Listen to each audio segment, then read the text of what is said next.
इस वीडियो को बनाते टाइम मैं एक मिक्स्ड इमोशन के अंदर बैठा हूं और मुझे पता है कि मैं ये वीडियो बनाने के बाद में रिग्रेट करूंगा, क्योंकि जब मैं इस वीडियो की रिसर्च कर रहा था ना, मुझे कुछ ऐसे प्यारे दोगले लोग मिले ना जो इस पूरे सिनेरियो को सही बता रहे हैं। कह रहे हैं कि भैया जो भी हो रहा है अरावली के अंदर एकदम सही हो रहा है, अपनी सरकार के ऊपर भरोसा रखो। भरोसा जिन्होंने तुम पे दिखा रखा, शर्म तो आज उनको आ रही होगी। पर पहले ये सारी चीजें हटा के ना मेन मुद्दे के ऊपर चलते हैं। इन क्रिएटर्स के बारे में, मीडिया के बारे में एंड के अंदर बात करेंगे, पर पहले ये मुद्दा समझते हैं कि एक्चुअल में अरावली के अंदर हो क्या रहा है। और जिन लोगों को कोई भी आइडिया नहीं है कि भैया ये मास्क वाला बंदा मुंह बना के क्यों बैठा हूं, उनको बेसिक नॉलेज दे देता हूं शॉर्ट के अंदर। गुजरात, राजस्थान, हरियाणा और दिल्ली के अंदर फैली हुई एक पहाड़ की रेंज है जिसको हम लोग अरावली हिल बोलते हैं। अभी ये जो अरावली है ना, ये नॉर्थ इंडिया के लिए जरूरी बहुत है, क्योंकि राजस्थान के अंदर जितनी भी डस्ट है ना, ये पहाड़ियां उसको नॉर्थ इंडिया के अंदर आने नहीं देती और इनकी वजह से प्रॉपर्ली नॉर्थ इंडिया के अंदर रेन भी होती रहती है। अभी हो क्या रहा है कि सुप्रीम कोर्ट की ना अरावली हिल्स को डिफाइन करने के लिए ना एक नई स्टेटमेंट आई है, जिसको लोगों ने थोड़ा सा मिस इंटरप्रेट कर लिया। हाँ, लोगों ने जो स्टेटमेंट के बारे में सोच रखा है, एक्चुअल में वो स्टेटमेंट नहीं है और मैं उस स्टेटमेंट को एक्चुअल में करेक्ट करना भी नहीं चाहता था, क्योंकि मे भी लोगों की आउटरीच कम हो जाए उससे। बट स्टिल क्योंकि ये मेरा एक काम है तो इसको भी कर देते हैं। सुप्रीम कोर्ट की एक जजमेंट आई है और ये जजमेंट किस में आई है? एक केस में आई है जो 1995 से चलता आ रहा है। एक ऐसा केस जो 1995 से चलता आ रहा है एनवायरमेंट को प्रोटेक्ट करने के लिए। उसके अंदर सुप्रीम कोर्ट ने अरावलीज को डिफाइन करने के लिए एक अलग से डेफिनेशन दी है और एक्चुअल में ये डेफिनेशन सुप्रीम कोर्ट ने नहीं दी है, एनवायरमेंट मिनिस्टर की तरफ से सुप्रीम कोर्ट को अरावली की पहाड़ियों को डिफाइन करने के लिए एक स्टेटमेंट रेकमेंड करी गई थी और सुप्रीम कोर्ट ने बोला कि हाँ भाई ठीक है, यही रख लेते हैं। अभी वो डेफिनेशन क्या है, सबसे पहले वो समझते हैं। डेफिनेशन ये है कि भैया जो भी पहाड़ियां 100 मीटर से ऊपर होंगी ना, सिर्फ और सिर्फ उन्हीं को अरावली कंसीडर किया जाएगा। और अगर 200 मीटर की पहाड़ियों के बीच में सिर्फ 500 मीटर का गैप है ना, तो जो बीच में 500 मीटर का एरिया होगा ना, उसको भी अरावली कंसीडर किया जाएगा। अभी ये क्लियर डेफिनेशन अभी की डेट में क्यों दी जा रही है? क्योंकि सरकार का इसके अंदर कहना है कि भैया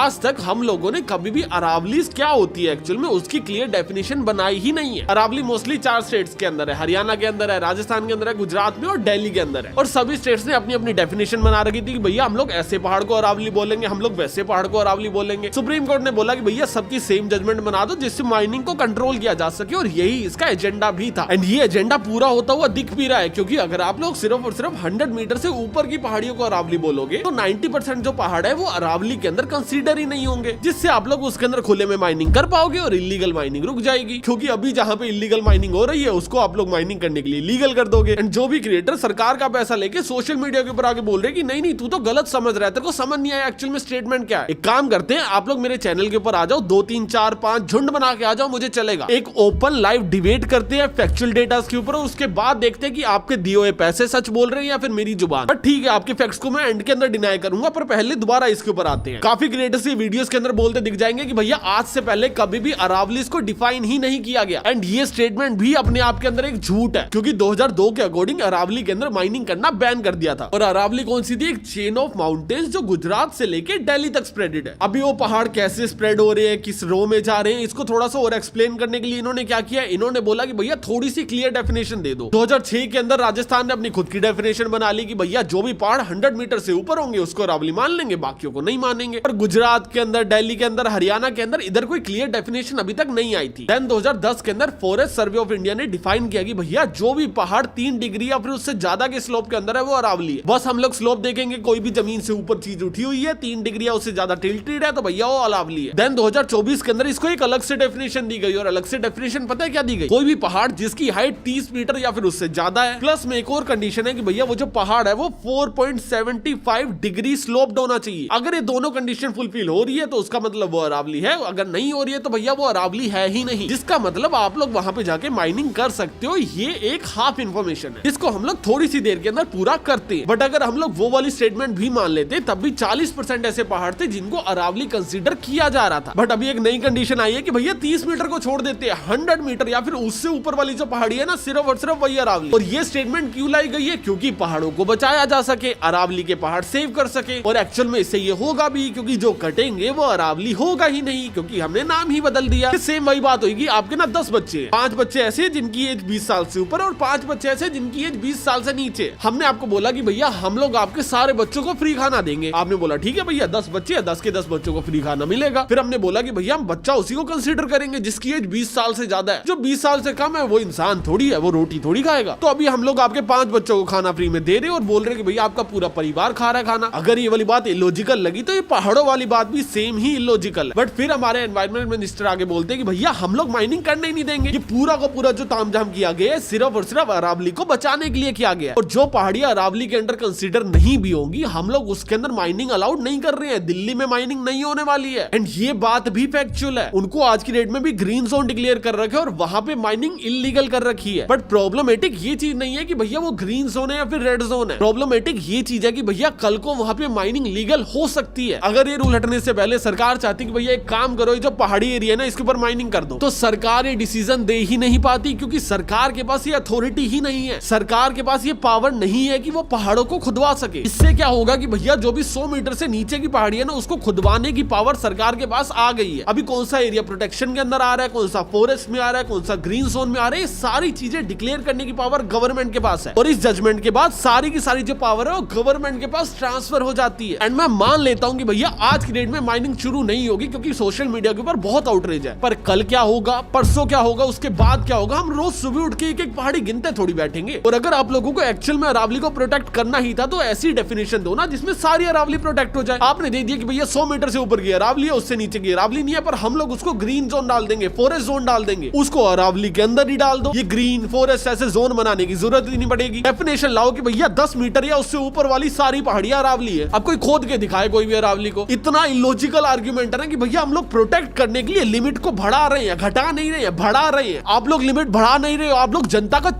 बना रहे हो। और आप लोगों को बना भी लोगे क्योंकि आपके पास पैसा बहुत है लोगों के मुंह पे मारने के लिए। सोशल मीडिया से पूरा नैरेटिव शुरू हुआ था, आपने 2 दिनों में खरीद दिया। पूरा सोशल मीडिया उल्टा हो रखा है कि भैया सरकार तो भगवान है। क्यों भगवान है? क्योंकि आपके पास करोड़ों रुपए हैं। कौन सा क्रिएटर नहीं बिका, मेरे को नाम लेके बताओ। 4 से छोड़ के सब बिके हुए इंस्टाग्राम के। क्यों? क्योंकि पूरा नैरेटिव चेंज हो गया। कुछ क्रिएटर तो इतने गिर चुके कि भैया वो पुलिस वालों की शहीदी तक ले आए बीच में। क्यों? क्योंकि 4 पैसे ज्यादा मिल गए थे हमको। मेरा बहुत क्लियर स्टेटमेंट है कि भैया आप सरकार बहुत अच्छी हो, आप लोग बहुत प्यारी सरकार हो। मुझे आप पे पूरा भरोसा है कि भैया आप लोग इलीगल माइनिंग चालू नहीं करवाओगे, पर लाइफ टाइम तक पावर तो आपके हाथ में रहने नहीं वाली। कल को कोई और सरकार भी आ सकती है, हो सकता है आपके हाथ से कल कोई पावर छीन जाए। तो कम से कम कानून तो ऐसा बना के जाओ ना जिससे कल को कोई और आगे उसको मिसयूज ना करे, या फिर आप ही का करने का मूड है। एंड कुछ लोग बोलेंगे कि भैया आप अपने देश की सरकार पे भरोसा क्यों नहीं करते? मैं नहीं करता। जब ये लोग झूठ बोलते हैं। दिल्ली के अंदर देखा क्या हाल है? दिल्ली के अंदर इन्होंने बोला कि भैया जो WHO के स्टैंडर्ड्स है ना हवा को मॉनिटर करने के, हम लोग वो चीज मानते ही नहीं है। पूरी दुनिया अलग है, इंडिया अलग है। इन्होंने बोला कि भैया हमने यमुना साफ कर दी, बल्कि एक नकली घाट बना दिया था। ये लोग हमें झूठ बोलते हैं कि भैया हवा साफ है, और वो चीज करने के लिए क्या करती है, एयर क्वालिटी इंडेक्स की जो मॉनिटर्स है ना उसके बाहर जाके पानी स्प्रे करना शुरू कर देते हैं, जिससे डस्ट कम कैप्चर हो, जिससे जो PM 2.5 है या फिर बाकी डस्ट है वो पानी से मिलके नीचे बैठ जाए और आसपास की हवा थोड़ी साफ हो जाए, जिससे हमें लगे कि भैया मॉनिटरिंग तो सही आ रही है, हवा तो साफ ही होगी। अगर मेरे फेफड़ों में कोई दिक्कत है तो वो मेरी पर्सनल इशू है, सरकार का इससे कोई लेना देना नहीं है। सरकार तो भगवान के बंदे, जैसे ये सरकार में आए एकदम से पवित्र होगी पूरी हवा। आफ्टर ऑल दिस कोई मुझे आगे बोले कि भैया सरकार पे भरोसा रख, नहीं करता मैं। एंड जो लोग बोल रहे हैं कि भैया अभी सरकार को थोड़ा टाइम तो दो, सरकार ने एकदम क्लियर डेफिनेशन बनाई है, इसके बाद इसको सही करेंगे, 100 मीटर का जो रूल है वो अभी लागू होने वाला है, उसके बाद इनको थोड़ा टाइम तो देके देखो। भैया राजस्थान में पहले से लागू है। राजस्थान का क्या हाल है? 25% अरावली गायब हो चुकी है। संसद के अंदर ऑफिशियल डेटा के अकॉर्डिंग 27,000 केस है इलीगल माइनिंग के राजस्थान के अंदर, अकेले राजस्थान में, जिसके अंदर से FIR पता है कितना पे हुई है? सिर्फ 3199 के ऊपर 11% रेट है FIR करने का। पकड़े देख लो कितने होंगे। राजस्थान में state government BJP, central government BJP, और क्या चाहिए आपको? और कितने वोट डालूं वो चीज रुकवाने के लिए? मैं खुद जाके वहां पे ट्रक कैप्चर करूं? सोचो इतनी पावरफुल सरकार है, इंडियन गवर्नमेंट है, ये कोई छोटी मोटी कंट्री नहीं है इंडिया। इंडियन गवर्नमेंट की बात कर रहा हूं मैं, भारत सरकार। और ये नहीं कि कोई इलीगल स्मगलिंग चल रही है, छुप छुप के कर रहे हैं, खुले आसमान के नीचे पहाड़ तोड़ रहे हैं बॉम्ब ब्लास्ट करके, ये लोग उसको नहीं रोक पा रहे हैं। ऐसा नहीं है कोई छुप के देश के कोने के अंदर लैपटॉप लेके हैकिंग कर रहे हैं, फिर नकली नोट छाप रहे और पकड़े नहीं जा रहे। खुले आसमान के नीचे रातों रात पहाड़ गायब कर दे रहे हैं और सरकार को पता नहीं है। टाइम्स ऑफ इंडिया की एक ड्रोन रिपोर्ट आई है जिसके अंदर राजस्थान की एक सिटी का काम की है, जिसके अंदर माइनिंग अलाउड थी और सरकार के अकॉर्डिंग माइनिंग हुई भी है 62,76,000 टन। बट इंडिया टुडे की रिपोर्ट बोलती है कि भैया 1.2 करोड़ टन माइनिंग हुई है, और बाकी जो भी बची हुई माइनिंग है वो सारी की सारी इलीगल माइनिंग। और मैं सिर्फ और सिर्फ एक सिटी की बात कर रहा हूँ, पूरे स्टेट की नहीं, पूरी अरावली की बात नहीं कर रहा हूँ मैं। जब कानून बने ना बने, आप लोग उससे पहले भी अरावली को सिर्फ खत्म ही होते हुए देख रहे हो, तो भैया कानून बनाने के बाद तो आपके पास एक पावर आ जाएगी ना। मैं बस वो पावर सरकार को नहीं देना चाहता हूँ। मुझे लॉ से, कानून से कोई दिक्कत नहीं है। मैं नहीं चाहता सरकार के पास वो पावर जाए। मैं कहता हूँ सुप्रीम कोर्ट उसको रेगुलेट करे। मैं चाहता हूँ भैया सरकार के पास कल को माइनिंग ऊपर करने की पावर ही ना हो। और ये डिमांड के अंदर कुछ गलत नहीं है, नक्सलवादी या फिर एंटी नेशनल कुछ भी नहीं है। बस एक डर है कि भैया कल को कोई भी आगे इस पावर का मिसयूज कर सकता है। और हमारे एक न्यूज रिपोर्टर है ना आपकी अदालत वाले, इन्होंने अभी अपने एक एपिसोड के अंदर बोला कि भैया दिल्ली ये जो एकदम हुक्का बनी हुई है ना, जो इतना पोल्यूशन है ये अरावली की वजह से है। दिल्ली की आकृति एक कटोरी की तरह है जो 3 तरफ से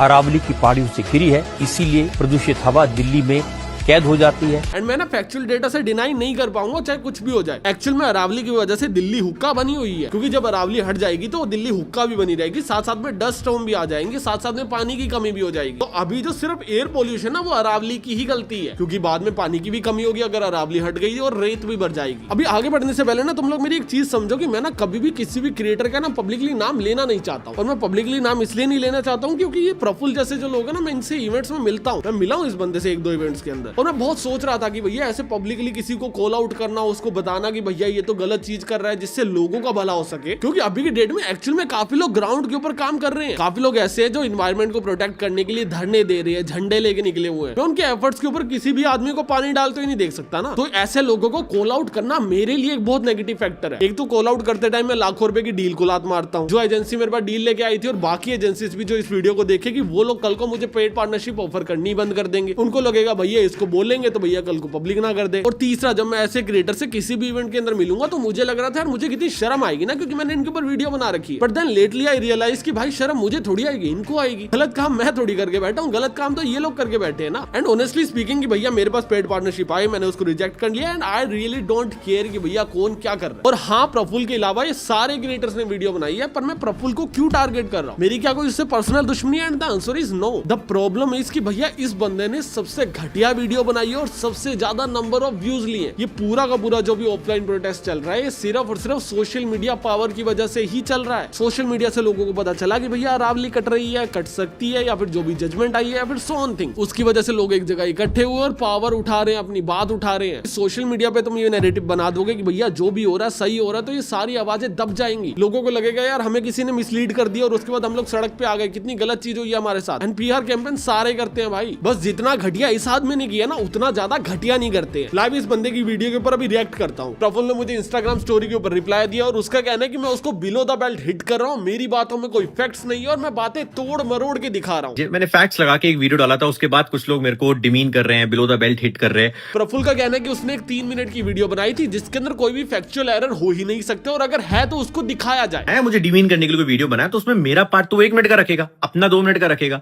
मेरे 1 मिनट का वो वही पार्ट रखेगा काट काट के, जिससे उसे अपना पॉइंट ऑफ व्यू प्रूव करना हो।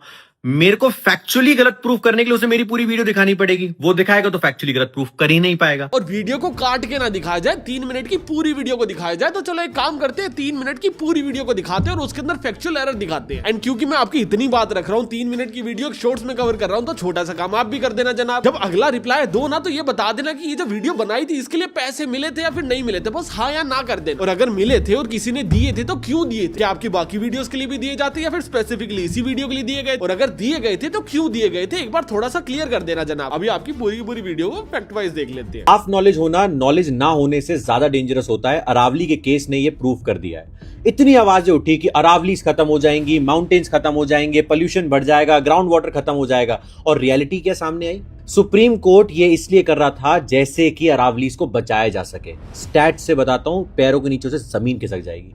1975 से लेकर 2019 तक 8% ऑफ अरावलीज ऑलरेडी खत्म हो चुके थे because of illegal mining.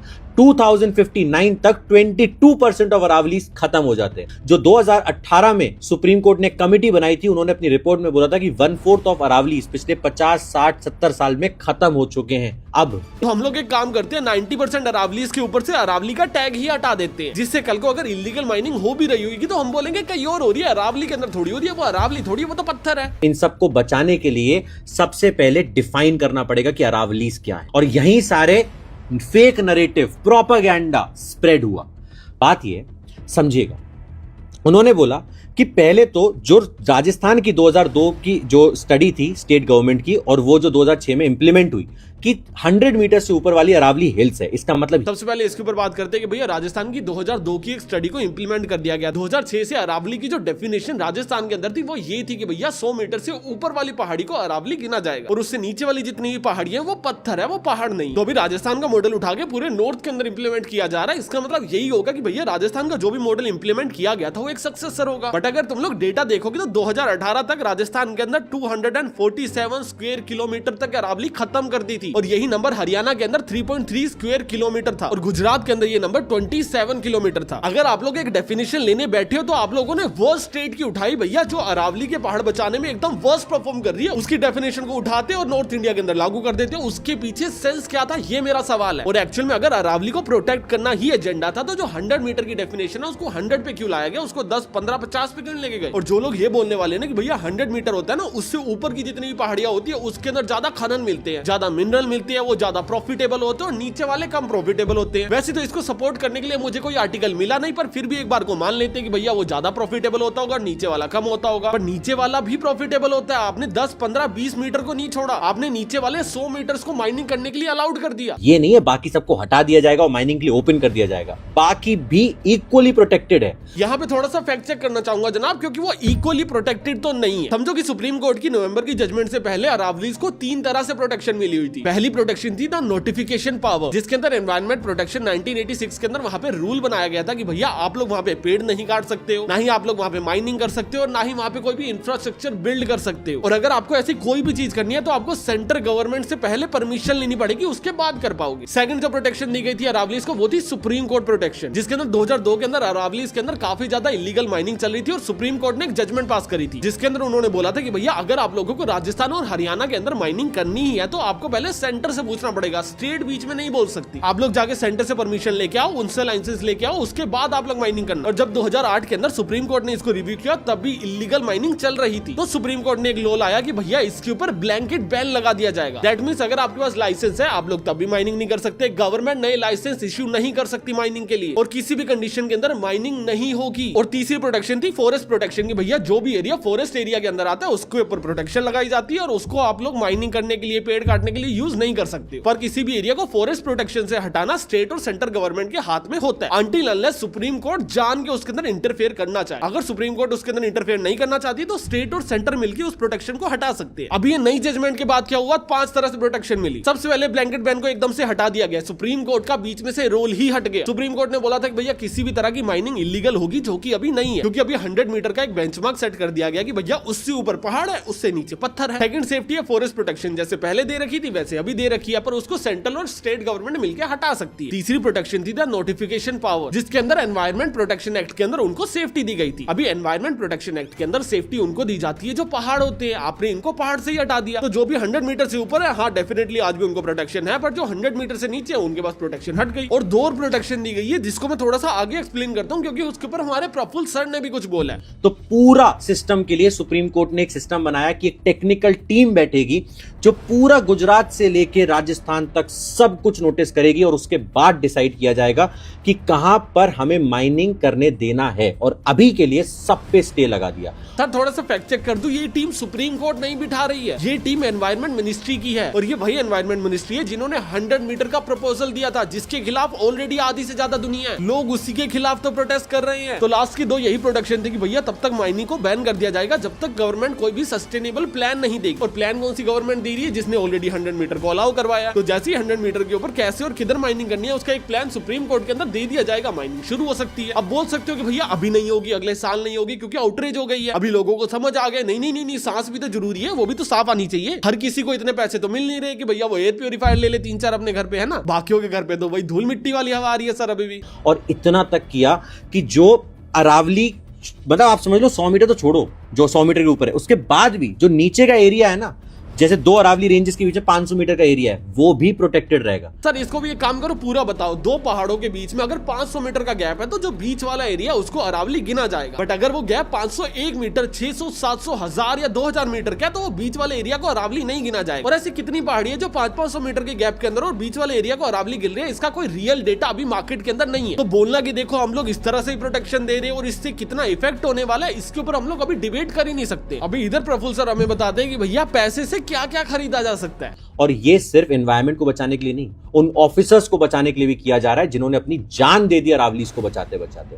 Surendra Singh ji DSP थे, 2022 में ट्रक चला दिया उनके ऊपर, उन्हें मार दिया गया नू में, क्योंकि वो इलीगल माइनिंग के लोगों को पकड़ रहे थे। ही इज सेइंग कि भैया एक पुलिस वाले ने जान दे दी इलीगल माइनिंग को रोकने के लिए, तभी सरकार ने कानून लाया जिससे इलीगल माइनिंग को डिफाइन किया जा सके। बट जब पुलिसमैन एक इलीगल माइनिंग को रोकने गए हुए थे तब इलीगल माइनिंग ऑलरेडी उस कानून के अकॉर्डिंग डिफाइंड थी, और अभी वाले कानून के अंदर पुलिस को कोई एक्स्ट्रा प्रोटेक्शन नहीं दी जा रही है। बस एक नया कानून लाया जा रहा है जिससे इलीगल माइनिंग ज्यादा डिफाइन हो, सिर्फ और सिर्फ डेफिनेशन चेंज की जा रही है। पुलिस को इससे कोई भी हेल्प नहीं मिलने वाली है। हाँ, अंटिल अनलेस वो बात सच निकले कि भैया 90% पहाड़ों को तुम लोग अरावली मानोगे नहीं, तो 90% के ऊपर माइनिंग चल रही है, चलने देते हैं, सिर्फ 10% के ऊपर जाके प्रोटेक्शन देनी पड़ेगी। अगर ये वाले फंडे के अकॉर्डिंग आप बोल रहे हो तो हाँ, आपने एकदम सही बोला है कि भैया पुलिस का काम 10% हो जाएगा, 90% काम से छुट्टी। बट अगर आपके लॉजिक के अकॉर्डिंग मैं एक एग्जांपल दुनिया में पुट करना चाहूं तो वो कुछ ऐसा होगा कि भैया पाकिस्तान और इंडिया के बॉर्डर पे बहुत फाइट होती है, हमारे काफी सोल्जर शहीद हो जाते हैं, जो हमारे को तो बहुत बुरा लगता है। तो एक काम करते हैं, कश्मीर पाकिस्तान को दे देते हैं, लड़ाई खत्म हो जाएगी। अगर तुम्हें ये वाला लॉजिक बहुत फालतू लगा तो तुम्हें वो वाला भी तो लगा ही होगा। और इसके बाद प्रफुल्ल भाई 2-3 एग्जांपल्स ऐसे और देते हैं जो कोई सेंस नहीं बनाते, और उसके ऊपर मेरे को कोई फैक्ट चेक भी नहीं करना, तो फालतू वीडियो नहीं दिखा रहा। जितने सवाल इस वीडियो में पूछ चुका हूं उतने बता दो, और सिर्फ इतना बता दो कि भैया अगर यही सेम डेफिनेशन 30 मीटर की आ जाती तो क्या गलत हो जाता। 100 मीटर पे ऐसी क्या चीज अचीव हो रही है। हाँ, आपको डिफाइन करने थे, आपको अरावलीज डिफाइन करने थे कि भैया अरावलीज क्या है, पर वो 100 मीटर पे ही क्यों डिफाइन करने थे, ये सवाल है। आप सवाल से मत भगाओ ना दुनिया को। इन्होंने अटैक कर दिया था गवर्नमेंट ऑफिसर्स पे जो पूरी इन्वेस्टिगेशन कर रहे थे इलीगल माइनिंग पर। 2024-25 में एक्सप्लोसिव से उड़ा दिया गया था एरियाज को माइनिंग करने के लिए, वहां पे रेजिडेंट्स को इंजरी तक आई थी, खतरनाक हुए।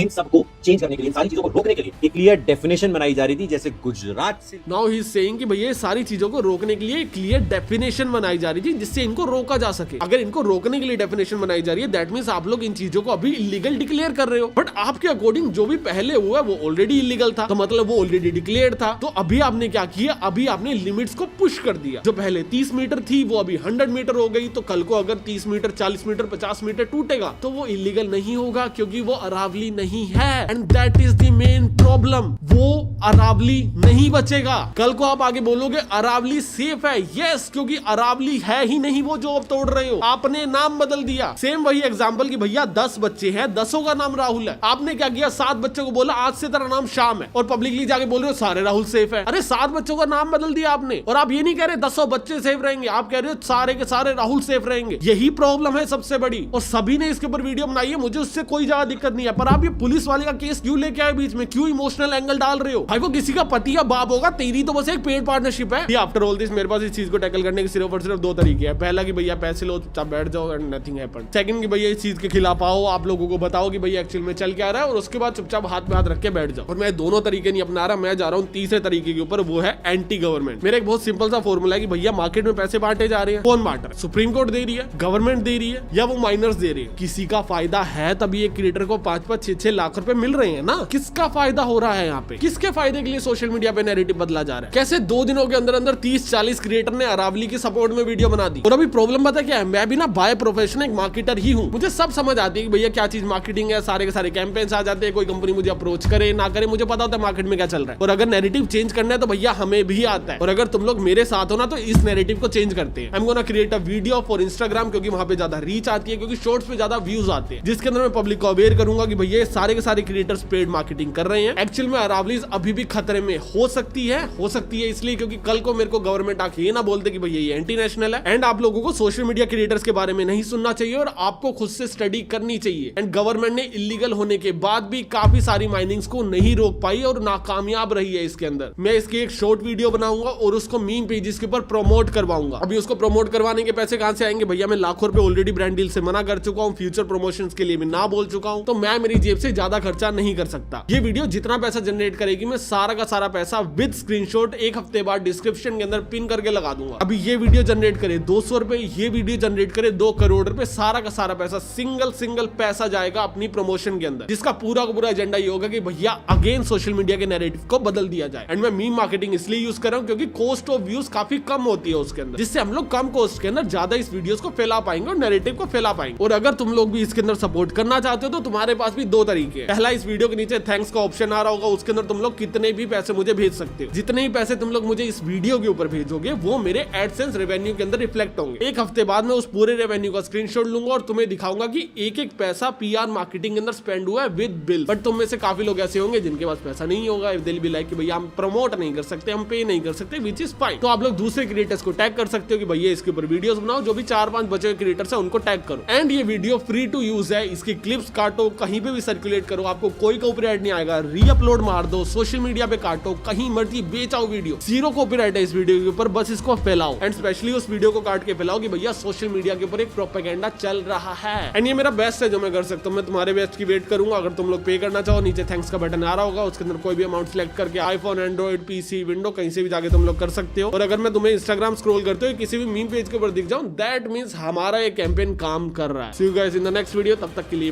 बाय।